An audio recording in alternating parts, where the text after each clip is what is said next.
조선업 하면 대표적인 사양산업으로 여겨져 왔죠. 그런데 올해 국내 조선업계에는 강력한 순풍이 불고 있습니다. 당장 올해 3분기 실적만 봐도 작년 3분기와 비교했을 때 50% 이상씩 영업이익이 오르고 있거든요. 드디어 긴 불황의 터널을 지나 조선업에도 슈퍼사이클이 찾아올 것이라는 전망입니다. 이대로 2027년까지 간다면 13만 명의 인력이 더 필요할 것으로 보인다고 하는데 정말 존버는 승리한다는 말이 진짜인 것 같습니다. 이게 슈퍼사이클이란 말은 반도체 업체에서는 전 듣던 말이거든요. 그런데 조선업에도 슈퍼사이클이란 말이 쓰이기도 하네요. 예, 맞습니다. 조선업의 1차 슈퍼사이클은 1963년부터 73년까지 약 11년간 찾아왔고 2차 슈퍼사이클은 2002년부터 2007년까지 약 5년간 찾아왔었죠. 그리고 지금은 슈퍼사이클까지는 아니지만 그 단계로 나아가는 중으로 보이는데요. 갑자기 조선업에 호황이 찾아온 이유는 2차 슈퍼사이클 때 팔린 선박들의 교체 시기가 도래했기 때문입니다. 원래 선박 수명은 30년 정도 되거든요. 그래서 슬슬 노후화된 선박들을 교체해야 된다는 생각에 구매 수요가 높아지고 있겠죠. 근데 글로벌 환경 규제 강화로 친환경 선박들에 대한 수요도 생겼어요. 그러다 보니 기존 선박들의 노후화로 교체 시기가 찾아오면서 선박 구매 수요가 높아지는 시기와 친환경 선박에 대한 수요가 높아지는 시기가 맞물리는 지금 조선업 회사들의 영업이익이 높아진다고 볼 수 있겠죠. 근데 한 척의 선박, 초고가 선박을 만들기 위해 엄청나게 많은 공수를 좀 들이고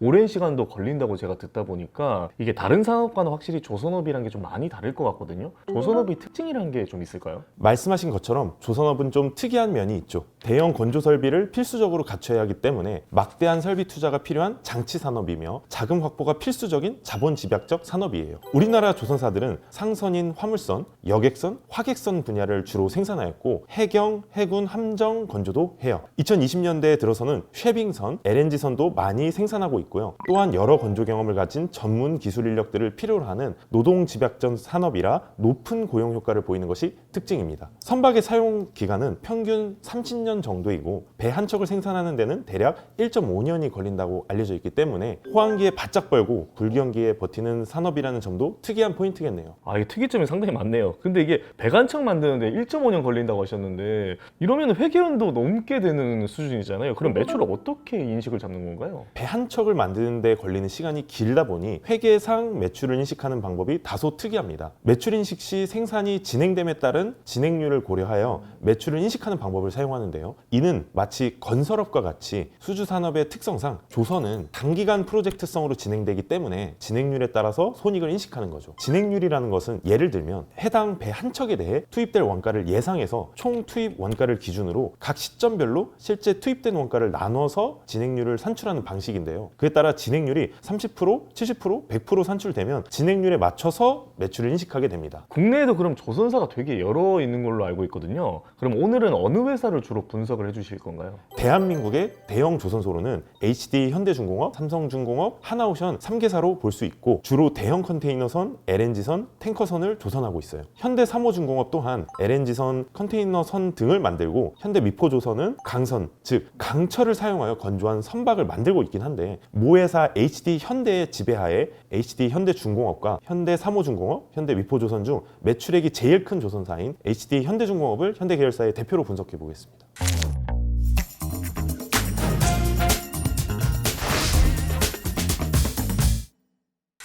먼저 HD 현대중공업, 삼성중공업, 하나오션이 뭐하는 기업인지 좀 말씀을 드리고 이 회사들이 돈을 얼마나 잘 벌길래 호황이라고 하는 건지 한번 살펴보겠습니다. HD 현대중공업은 2024년 9월 기준 매출액 10조 4,800억 원 중 조선 매출액이 약 7조 6천억 원 수준으로 72.5%를 차지하고 있고 그 외에는 선박용 엔진, 기계설비, 매출, 해상구조물 제조 매출로 구성되어 있어요. 매출 원가는 9조 4,830억 원으로 총 매출액 대비 90.5%의 매출 원가율을 보이고 있고요. 과거 2021년 매출 원가율 102.5%였고 이는 선박을 만들면 손해를 보는 수준의 매출 원가율이에요. 100%가 넘으니까요. 이후 지속적으로 감소하여 현재의 매출 원가율을 달성하였습니다. 2024년 9월 기준의 영업이익률은 회사 전체의 4%를 달성하고 있고 조선업 사업부문은 5.9% 수준이고요. 또한 회사의 전체 기준 현금 창출 수준으로 볼 수 있는 에비타의 경우 6,479억 원으로 총 매출액 대비 6.2% 정도네요. 근데 이게 조선사 회사들이 꽤 여러 종류의 선박 그리고 선박 이외의 것들도 좀 생산을 하는군요. 맞아요. 그럼 HD 현대중공업과 연결 대상 종속기업에 해당되는 회사의 사업들은 뭐가 있을지 좀 더 살펴볼게요. 매출 비중 73%를 차지하는 조선 사업은 일반 상선, 고부가가치 가스선인 LNG선, LPG선, 해양 관련 선박, 그리고 최신 예해 함정 등의 건조와 수소, 암모니아 추진 운반선인 VLAC를 개발하고 있으며 매출 비중 4%를 차지하는 해양 플랜트 사업은 원유 생산, 저장 설비 공사, 발전, 화공 플랜트 공사를 수행하고 있습니다. 매출 비중 23%를 차지하는 엔진 기계 사업은 대형 엔진, HD 현대중공업이 독자 모델의 필요성을 느끼고 개발한 힘센 엔진, 그 외에도 육상용 엔진 발전 설비 등을 공급하고 있으며 친환경 제품도 자체 개발하고 있습니다. 회사의 총 매출액은 2021년 8조 3천억 원에서 2023년 11조 9,600억 원을 달성하여 연평균 20%의 성장률로 증가하였고 2024년 3분기의 매출액은 10조 4,800억 원 수준인데요. 그중 주요 사업인 조선업은 2021년 6조 3,200억 원에서 24년 3분기 7조 6천억 원을 달성해서 연평균 6.9%로 성장했고요. 또한 2021년 조선업 영업이익률은 마이너스 3%였으나 지속적으로 개선돼서 2023년 영업이익률의 흑자 전환이 이루어졌고 2024년 3분기 기준 영업이익률은 5.9% 정도 됩니다.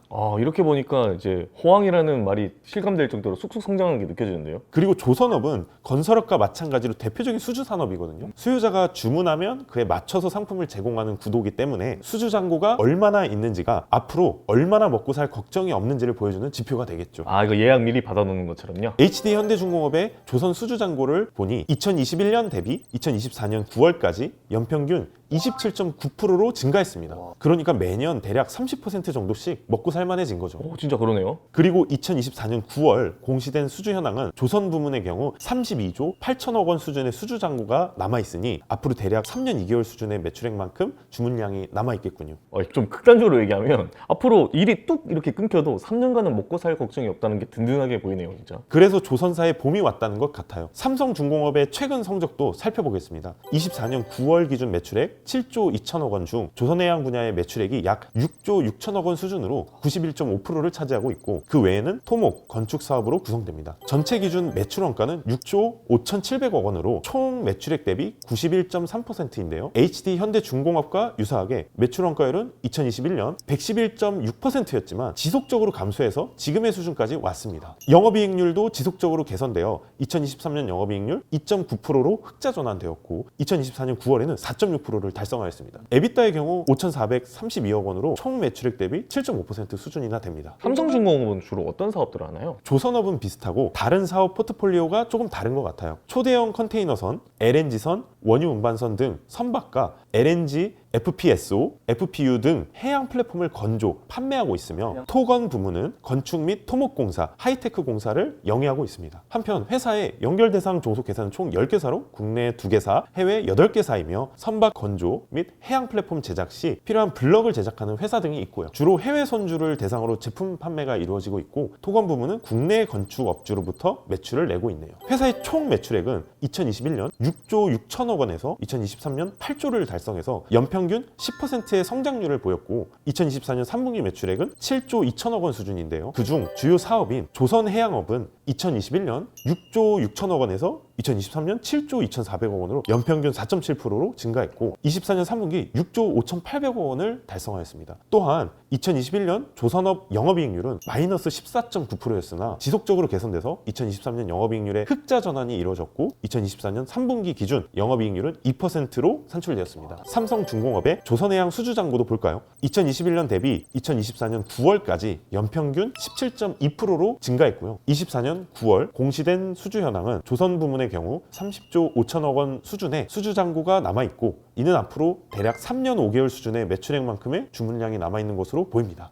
숫자는 좀 차이가 있을 수 있는데 들어보니까 HD 현대중공업하고 삼성중공업은 전체적인 느낌이 좀 비슷하게 들리는 건데 그런 느낌이 있더라고요. 하나오션은 조금 결이 다른데요. 24년 9월 기준 매출액 7조 5,200억 원 중 상선, 해양 및 특수선 조선 분야의 매출액은 약 7조 3,200억 원으로 97.4%를 50%를 차지하고 있고 그 외에는 플랜트, 기타 등으로 구성됩니다. 회사 전체의 매출 원가는 7조 1,700억 원으로 95.4%인데요. 과거 2021년 매출 원가율은 134.5%였거든요. 133.5%면은 그럼 만들면 손해라는 얘기 아닌가요? 그렇죠. 하지만 지속적으로 매출 원가율의 개선이 이루어져 현재는 95.4%입니다. 영업이익률 역시 지속적으로 개선돼서 2023년까지 음수를 기록했던 영업이익률이 2024년 9월 기준 0.9%의 영업이익률을 달성했고요. 에비타는 1,964억 원으로 총 매출액 대비 2.6% 수준입니다. 근데 이게 매출 원가율이나 영업이익률, 에비타 모두 현대랑 삼성이 조금 밀리는 것 같은 느낌인데요. 하나오션이 원래부터 하나가 운영해오던 회사는 아니고요. 그래요? 과거에 대우조선해양을 하나가 2023년에 최종 인수해서 하나오션으로 회사명을 변경한 겁니다. 대우조선해양 맞아요. 제가 알고 있었는데 그런 거면 아직 한참 변화할 시기일 수도 있겠네요. 맞습니다. 그래도 2024년 성적만 보면 눈에 띄게 좋아지긴 했으니까요. 하나오션은 현재 LNG 운반선, 원유 운반선, 컨테이너선, LPG 운반선 등 각종 선박과 부유식 원유 생산 저장, 하역 설비, 고정식 플랫폼, 원유 시추 설비 등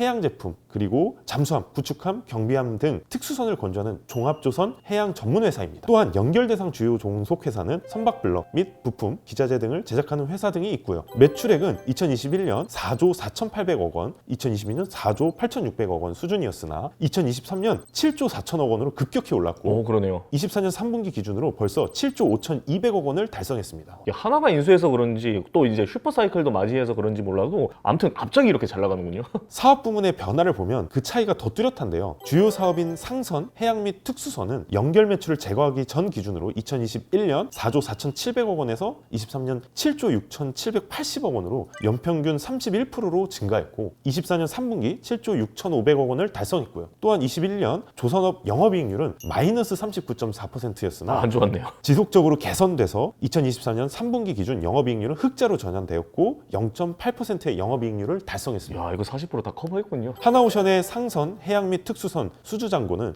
2021년 대비 2024년 9월까지 연평균 13.3%로 증가했습니다. 그리고 24년 9월 공시된 수주 현황은 조선 부문의 경우 26조 8천억 원 수준의 수주 잔고가 남아있고 이는 앞으로 대략 2년 8개월 수준의 매출액만큼 주문량이 남아있는 것으로 계산됩니다. 그런데 갑자기 궁금한 게 생겼는데 이게 보통 선박 한 대당 가격은 어느 정도인가요? 너무 케바케인데요. 그렇게는 하겠지만 저희가 생각하는 화물이나 LNG 운반선, 유조선 등은 한 척에 수천억 원이라고 생각하시면 됩니다. 수천억 원. 와, 이게 잘 키운 선박 하나 다른 거 아무것도 안 물었겠는데 이거 하나 팔면은 진짜 막 얼마예요 이게 다? 그런데 당연히 그 몇천억 원이 다 영업이익은 아니니까요. 한 대당 그래서 얼마 남는지를 보는 게 더 중요해요. 그래서 앞서 설명드린 마진율이 굉장히 중요한 개념이라는 거고요. 가장 최근에 24년 3분기 누적 기준의 매출 원가율과 판매 관리 비율로 설명드리면 HD현대중공업이 만약 배 한 척을 만들었을 때 가격이 2천억 원이었다고 가정을 하였을 때 배의 원가는 사실상 1,810억 원 수준이었던 것이고 판매를 하면서 판매 관리비는 110억 원 수준으로 발생해서 영업이익으로 80억 원이 남는 것입니다. 한편 삼성중공업이 똑같은 종류의 배 한 척을 만들었을 때 가격이 2천억 원이면 배의 원가는 1,826억 원 수준이었던 것이고 판매를 하면서 판매 관리비는 82억 원 수준으로 발생해서 영업이익은 92억이 남는 개념입니다.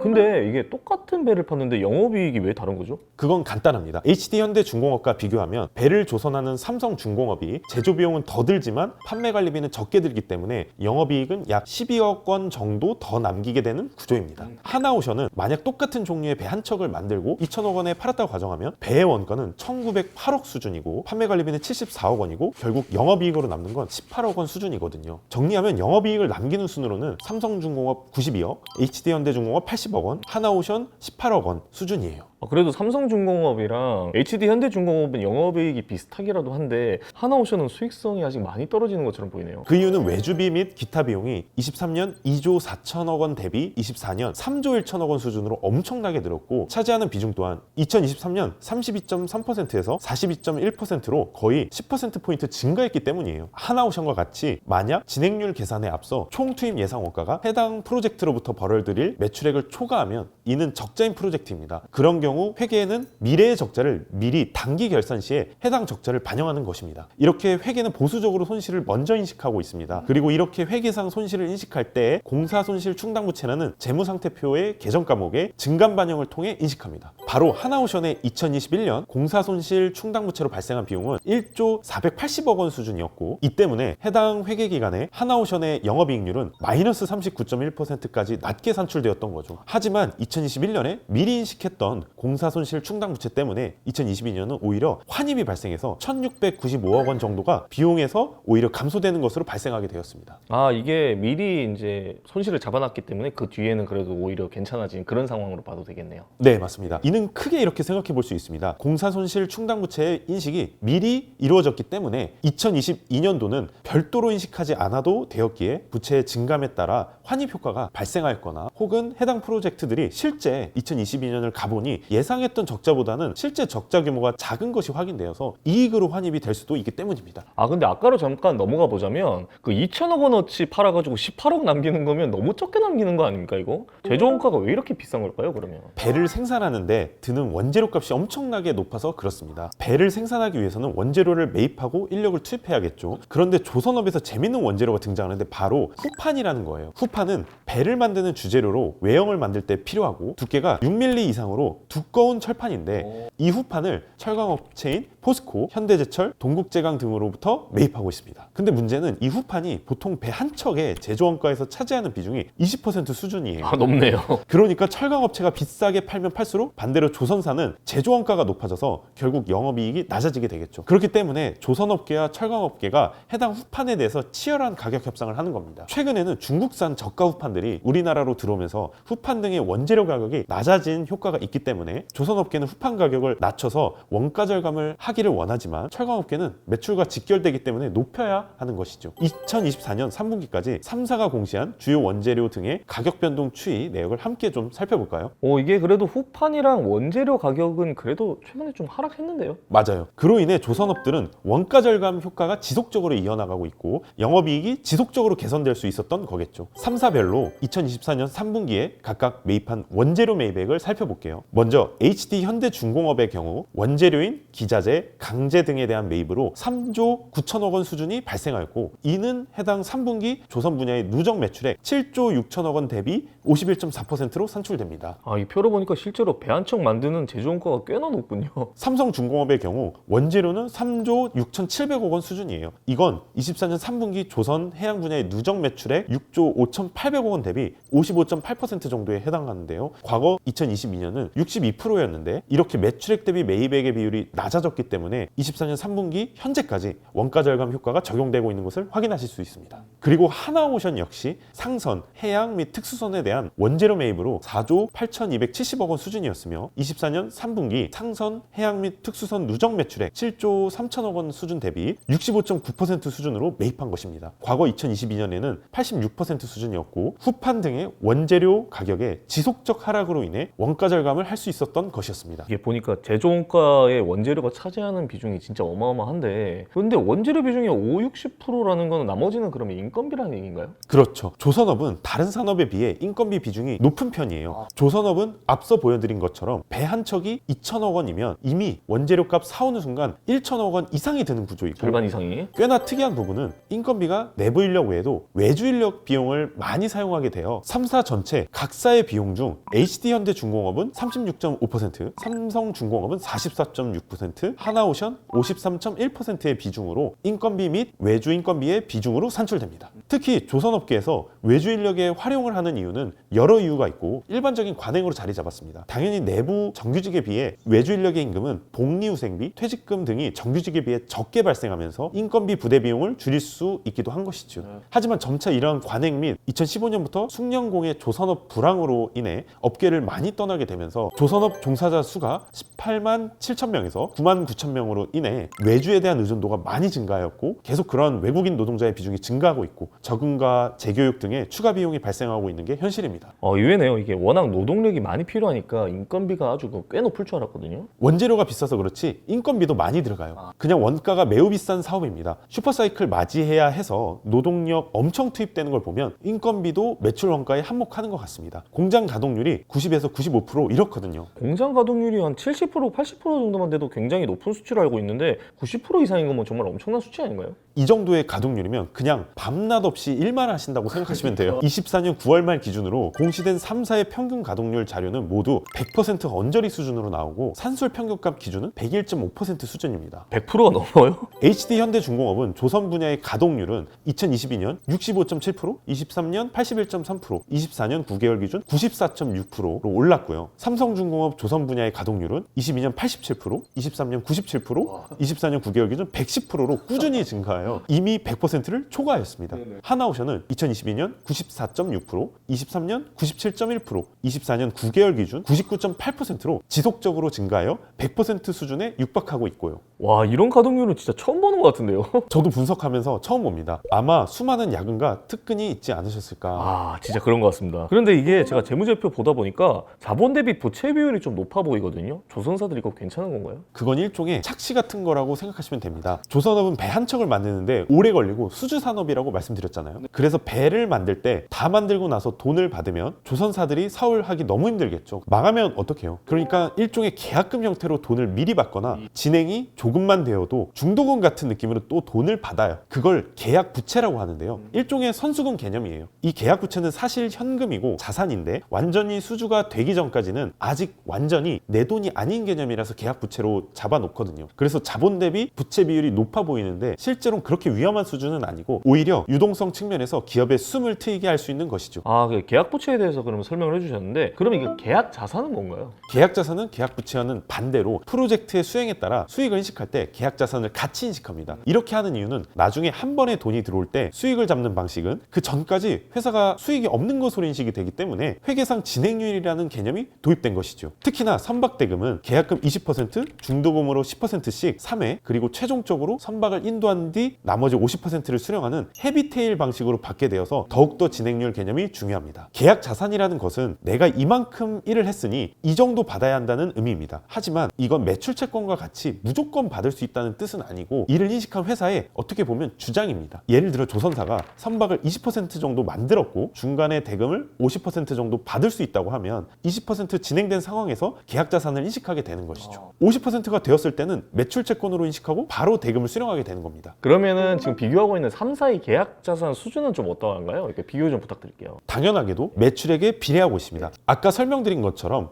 매출액이 증가됨에 따라 계약 자산이 증가하는 것이 진행률 회계처리의 핵심이니까요. 하지만 매출액의 증가를 뛰어넘어 계약 자산이 더 과하게 증가하는 것은 현금 흐름이 악화될 수 있는 가능성이 매우 높다고 볼 수 있습니다. 일단 HD 현대중공업의 경우 매출액 대비 계약 자산의 비중이 3년 9개월 평균은 32.7%로 산출되며 매년 비교적 일정한 수준이 유지되고 있네요. 그리고 현금 흐름 또한 24년 9개월 기준 영업활동에서 1조 4천억 원 수준으로 발생하였습니다. 삼성중공업은 매출 대비 계약 자산의 비율은 지속적으로 증가해서 24년 9개월 기준 54.4%로 21년 23.1% 대비 2배 이상으로 증가했기 때문에 계약 자산이 과하게 증가한 것을 볼 수 있고요. 현금 흐름은 영업활동으로 유출로 2022년 1조 6,900억 원 정도 유출되는 것에서 2024년 9개월 현재까지 유출 353억 원 수준으로 유출 규모가 현저히 개선되어 왔습니다. 아, 많이 줄었네요.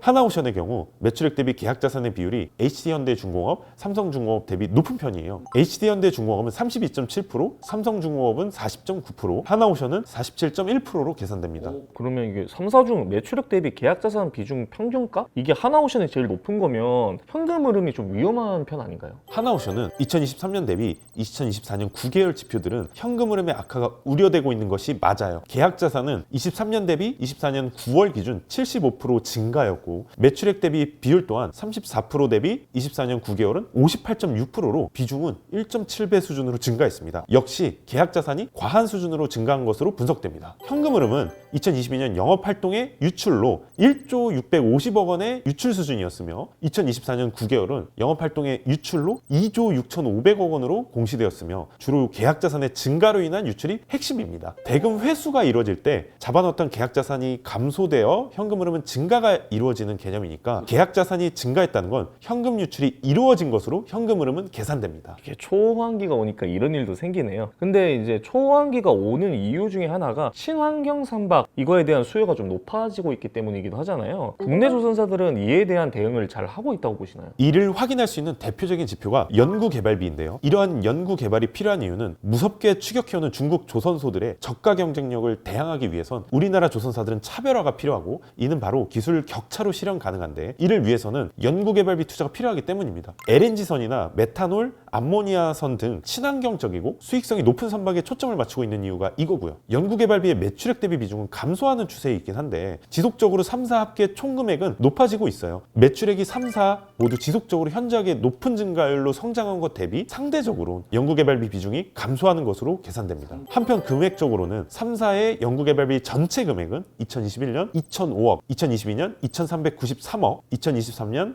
2,608억 원 수준으로 증가 추세로 2021년 대비 2023년은 연평균 14% 수준으로 3사의 합계액인 연구개발비는 증가했습니다. 하지만 24년 9개월은 단순 산술적으로 연환산을 했을 때 전체 3사의 연구개발비 합계액은 2,354억 원으로 23년 대비 감소하는 추세를 보여줍니다. 앞으로 3사의 글로벌 경쟁력을 높이기 위해서는 연구개발비 금액과 비중이 감소되지 않고 오히려 확대되어야 합니다. 투자 없는 기업에는 미래가 없기 때문입니다. 이제 오늘은 조선업 3대장이라고 볼 수 있잖아요. HD 현대중공업, 삼성중공업, 하나오션 재무제표 분석을 하고 있는데, 일단 뭐 중국도 뭐 따라오고 있는 상황이고 호황기라고는 하지만, 회계사님은 이제 슈퍼사이클에 맞선 이 세 회사의 미래가 어떻게 될 거라고 보시나요? 일단 2024년 9월까지의 매출과 영업이익률을 보면 조선업의 청신호인 것은 분명해 보입니다. 그 이유는 전 세계 친환경 탈탄소화에 따라 친환경 배수요가 높아졌기 때문이고, 노화된 선박들도 슬슬 교체할 시기가 다가오고 있기 때문인데요. 사실 무조건 좋아할 만한 일은 아닙니다. 왜냐하면 중국이 23년에 한국을 제치고 조선업 종합 경쟁력 1위를 달성했기 때문인데요. 시장 점유율뿐만 아니라 친환경 선박에 대한 수주까지 중국 회사들이 한국 회사들보다 더 잘해내고 있거든요. 중국은 2, 3년 이내에 친환경 및 고부가 가치 선박 세계 시장의 50%를 차지한다는 목표하에 빠르게 추격하고 있는데, 국내 회사들은 중국에게 밀려 그렇게까지 슈퍼사이클의 이익을 보진 못할까 걱정이 됩니다. 전 세계 조선업의 방향은 앞으로 친환경인 만큼 환경 규제가 강화되면서 LNG 연료 추진 기술, 전기 및 하이브리드 추진 기술, 수소 및 암모니아 연료 등 친환경 동력 기술이 미래의 핵심 기술로 등장하고 있는데요. 오늘 분석한 조선 3사는 2021년 기점으로 매출액 대비 연구개발비의 비중이 지속적으로 감소 추세에 있기 때문에 앞으로 향후 글로벌 트렌드인 친환경 및 고부가 가치 선박 건조를 위한 기술력 개발 투자가 확대되어야 할 것으로 보입니다. 이러한 투자에는 우수인력 유치를 위한 인센티브 방안을 마련하는 등의 세부 전략이 좀 필요합니다. 우리는 이제 기술력으로 이제 승부를 봐야 되니까요, 그죠? 이는 이웃나라 일본의 조선업이 쇠락한 이유와 연결됩니다. 그래요? 과거 이웃나라 일본 조선업이 어려워진 이유는 숙련된 조선업 노동자의 유출, 일본 정부 주도로 이루어진 조선업의 대규모 구조조정, 그리고 특허 출원 건수가 감소하는 등의 연구개발에 대한 노력 또한 감소하면서 시작되었습니다. 그렇게 일본 조선업은 최신 선박 트렌드를 쫓아갈 수 없는 건조 수준이 되었고, 그로 인해 일본 조선업은 쇠락의 길을 걷게 되었습니다. 우리도 이러한 사실을 타산지석 삼아 연구개발 또한 투자 확대가 필요하겠고요. 역사적으로 이게 중요한 선생님 역할을 지금 일본이 해주고 있네요. 최근 우리나라는 K조선 슈퍼계 비전 2040을 통해 친환경 연료 추진, 자율운항 선박, 디지털 자동화 등 첨단 기술 개발에 주력하고 있으며, 미 해군 함정 유지보수 계약 체결 등 미군과의 협력 또한 진행되며 군수산업 분야로의 사업 영역은 확대되고 있습니다. 이번 슈퍼사이클은 국내 조선사들에게 찾아온 장기적으로 성장할 수 있는 절호의 기회이자 마지막 기회가 아닐까 생각합니다.